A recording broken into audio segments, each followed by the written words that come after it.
provided a design guideline that it was challenging because the bay door would have to face a public street. So we mentioned that concern to them. What can you do? Circle K decided to just remove it. So it was initially proposed, but then removed. Thank you. Mr. Steiner? Steve, you're turning in off of McDowell, and you're also turning in off of Pebble Creek Parkway. Are there lanes, turn lanes? Are they going to put those in so that you're out of traffic? See, that's a busy corner. A lot of traffic, and as this city grows, it's going to be even busier. So my concern is, what hindrance is traffic going to be on McDowell turning into that Pebble Creek Marketplace and the Circle K, as well as off of Estrella Parkway, which is even busier?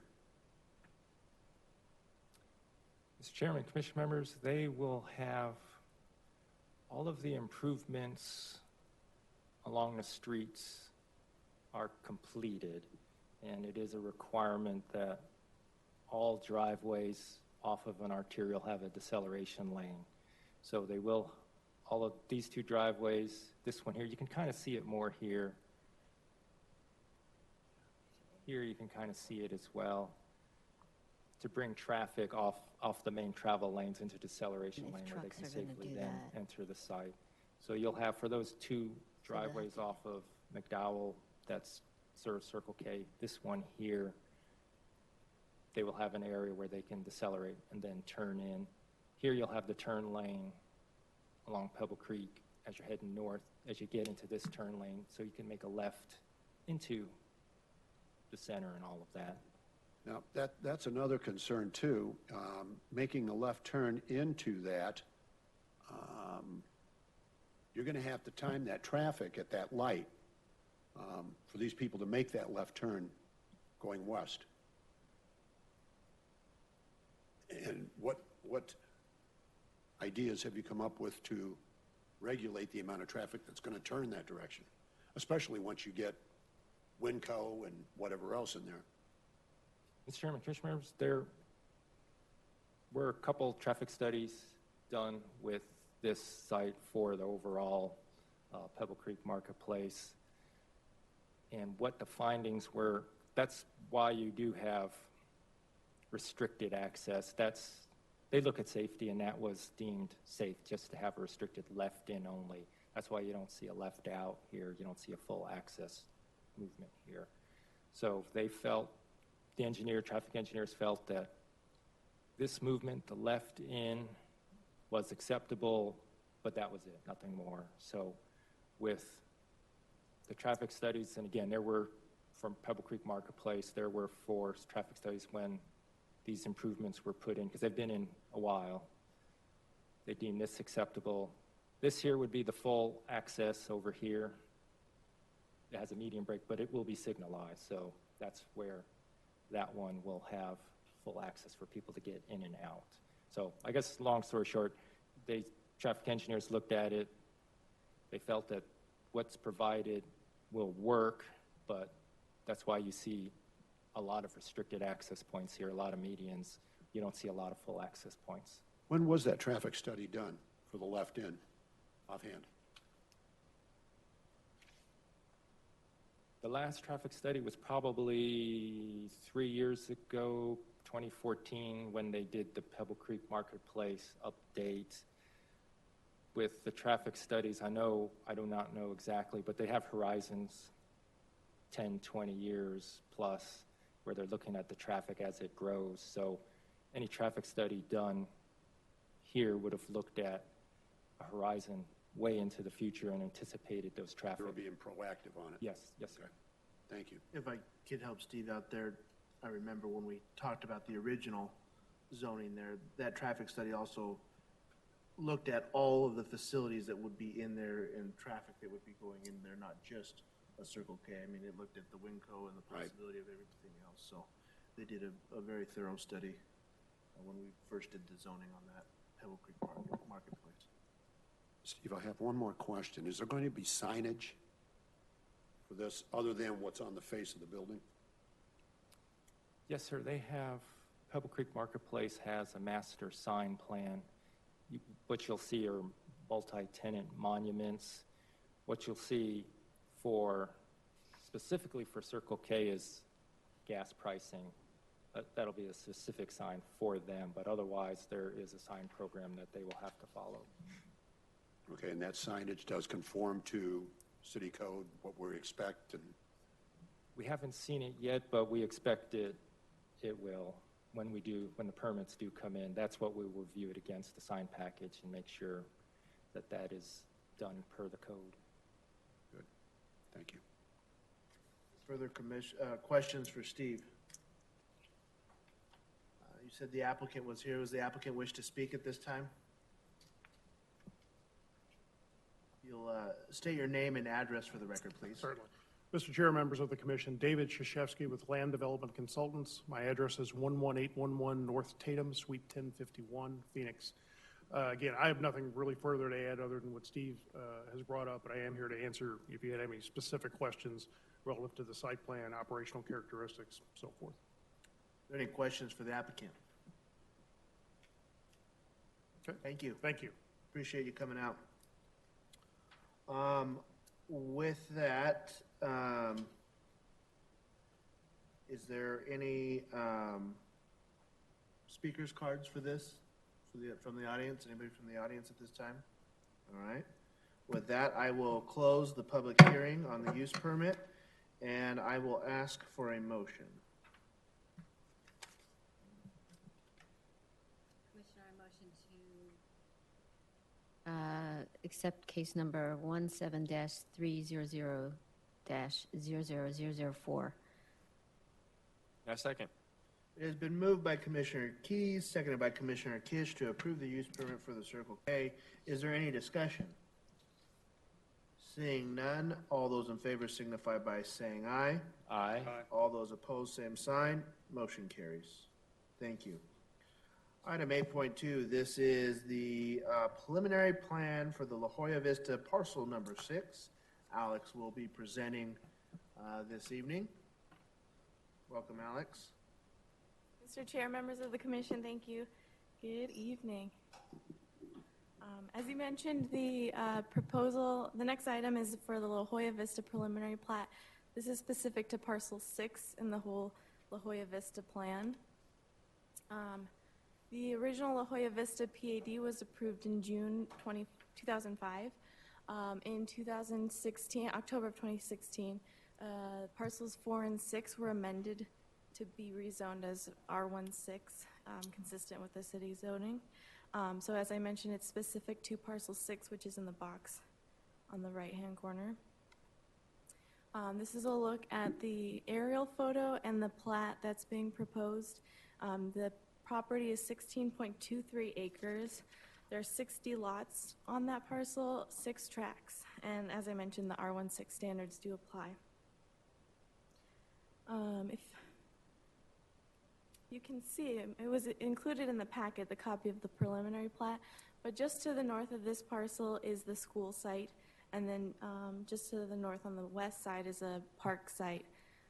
To the east of the property is the Sin Lomas community, and then to the north of the school site, in this picture, is the Cottonflower community.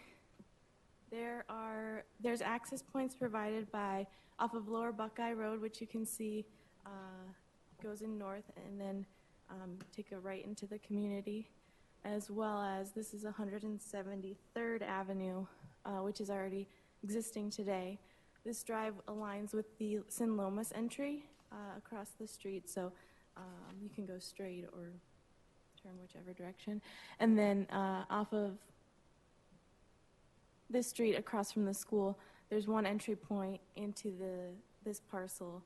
All of the stipulations that were included in the PAD amendment, as far as houses facing the school, everything has been complied with in the preliminary plat proposal. Across from the park, there isn't a proposed park site in the parcel, so there's one here, and then down here they have some recreation space as well. as well as pedestrian access points throughout the site, which connect to the park to the north and out from the bottom half to Lower Buckeye. Staff finds the proposal for the preliminary plat consistent with the PAD standards as well as city regulations, and therefore recommends approval subject to the stipulations. I did not see the applicant come in, so I can try to answer any questions on behalf of him and get you any information if you need further questions from the applicant specifically. This concludes my presentation, and I can answer any questions. Thank you, Alex. Are there any questions for staff at this time? Commissioner Steiner?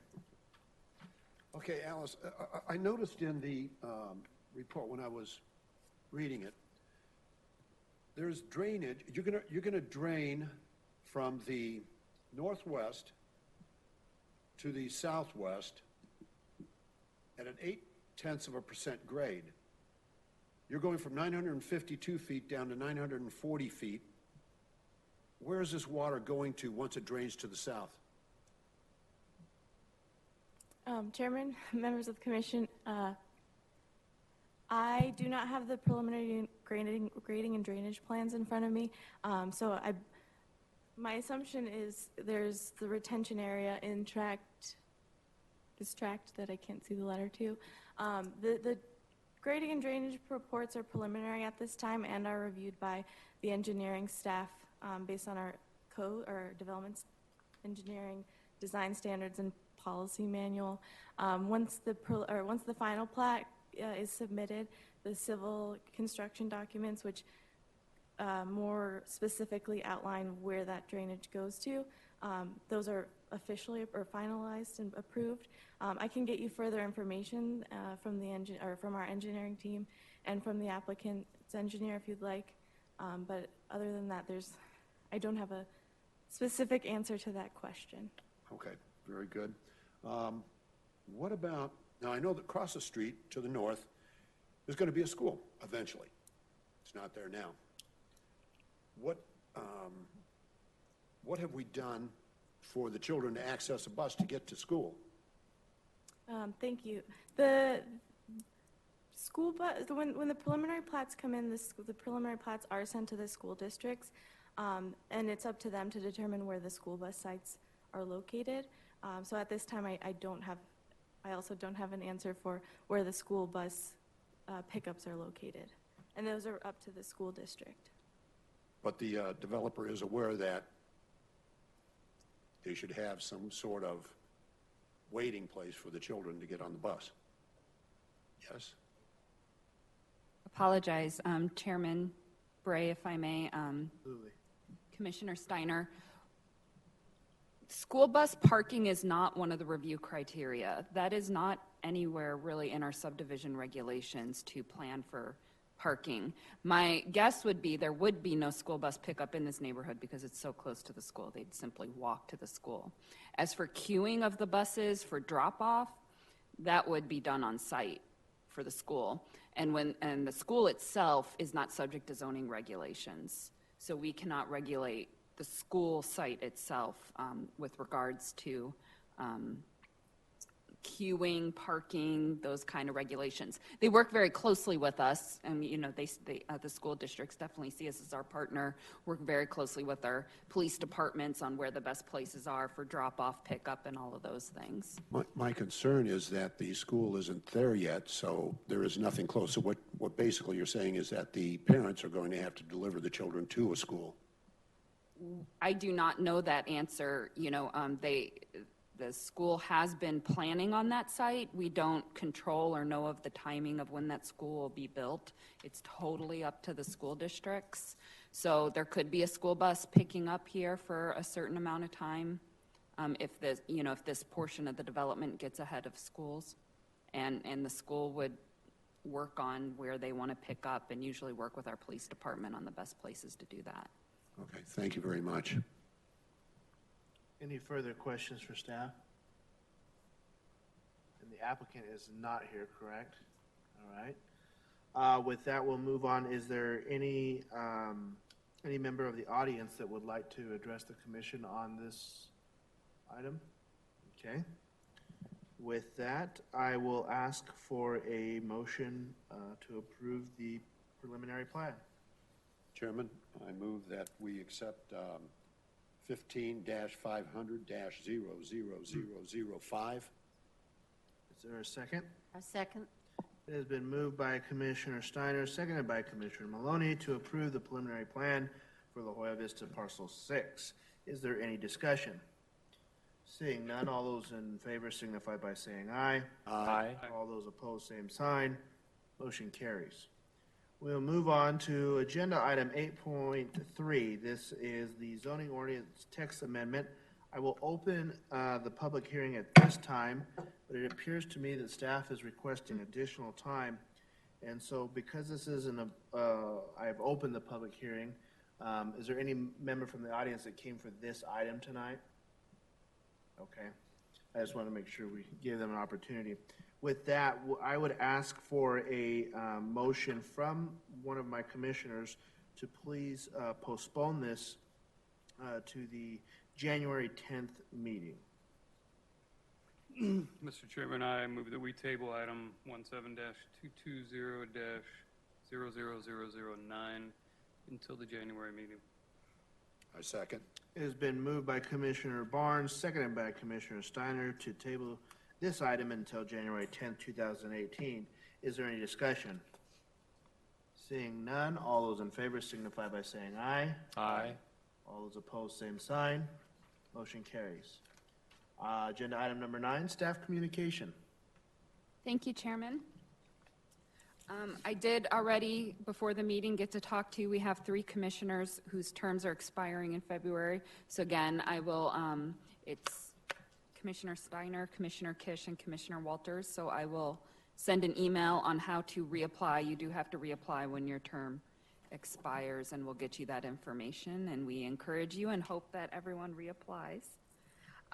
Also, at your last meeting, you had a few items on your agenda that have now gone on to City Council, which included the residential zoning text amendment, which was approved by Council. A use permit for Bahama Bucks Restaurant was approved by Council. A rezoning and a preliminary plat for KB Home Development in the Goodyear Regional Center, which was approved. And finally, a rezone for the expansion of an APS facility, which was also approved. That is all I have. Thank you, Katie, for that update. With that, I wish everybody a very Merry Christmas and a Happy New Year, and we will see you in January. Meeting adjourned.